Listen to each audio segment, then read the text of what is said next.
Ceci est la réponse du DM à cravate à la question 44 de la saison 2 de RPG A Week, les voyages.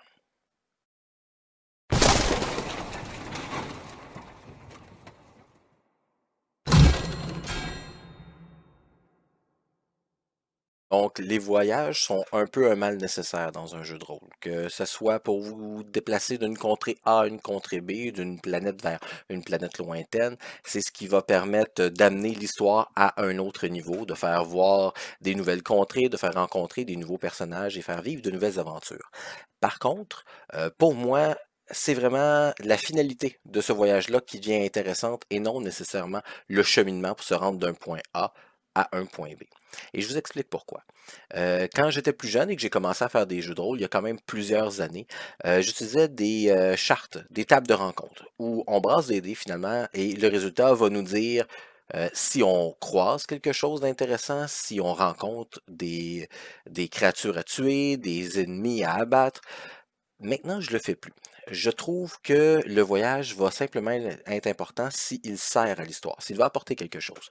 Comme par exemple, vous croisez une troupe de garde qui vous explique qu'est-ce qui se passe actuellement dans l'endroit où vous allez, que ce soit des informations sur le géopolitique, que ce soit des informations sur une situation particulière, que ce soit peut-être une petite quête de côté, là, ce qu'on appelle des side quests, qui vous apportent à découvrir quelque chose et à comprendre la saveur de la contrée où vous allez.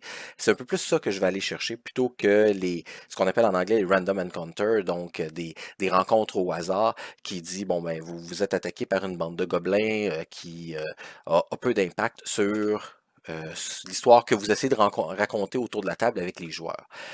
Donc, ça, c'est la première partie du voyage qui peut être intéressant. Donc, des informations pertinentes sur où vous allez, sur la quête que vous êtes en train d'accueillir.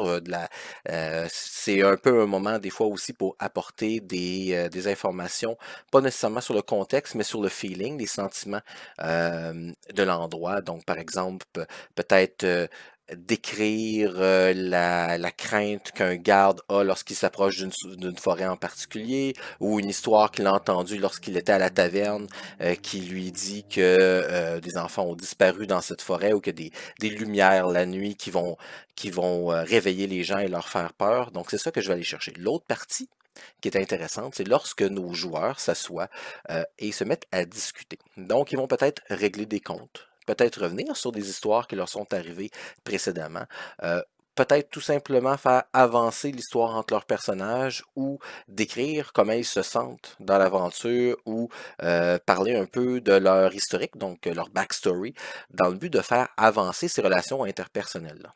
Et ça, il faut jamais oublier que le jeu de rôle, c'est un rôle qu'on joue. Donc, c'est pas simplement des combats, c'est pas simplement des statistiques, c'est vraiment pas les points d'expérience qui comptent, c'est l'interaction entre ces joueurs-là par leur personnage et l'interaction qu'ils ont avec l'univers qui est créé au fur et à mesure que le déroulement de la partie se fait. Je ne suis pas de ceux qui croient que c'est au maître de jeu de tout contrôler. J'essaie de tendre l'oreille pour voir ce que les joueurs vont m'apporter et je vais aussi utiliser les éléments qu'ils vont avoir mis sur leur historique et les éléments aussi qu'ils vont avoir développés entre eux en tant que personnages. Donc c'est vraiment là où, selon moi, il y a un plus-value au voyage. C'est que c'est des moments plus calmes, si on veut, où vous pouvez porter attention sur les interactions entre les personnages dans le but de, dans le futur, leur amener à prendre part à des actions particulières ou tout simplement à créer une genre de fraternité ou des conflits à l'intérieur de votre petit groupe. Donc, je ne sais pas comment vous gérez ces voyages-là, mais pour moi, que ce soit aller d'une planète centrale à une planète qui est très loin dans la bordure externe ou passer d'un royaume à l'autre, j'essaie d'éviter les rencontres aléatoires et j'essaie d'éviter aussi qu'ils se battent simplement contre des gens qui sont de passage, qui ne vont pas permettre de ficeler l'intrigue un peu plus loin ou simplement de permettre aux personnages de développer et de se rendre à un autre niveau que le niveau où ils étaient lorsqu'ils ont commencé l'aventure.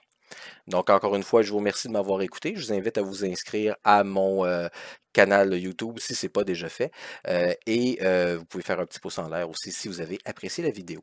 En même temps, je vous invite à, dans les commentaires, de m'écrire des sujets sur lesquels vous voudriez que je parle ou me dire comment vous vivez un voyage entre deux points lorsque vous faites une partie en tant que joueur ou en tant qu'animateur. Donc, bonne journée.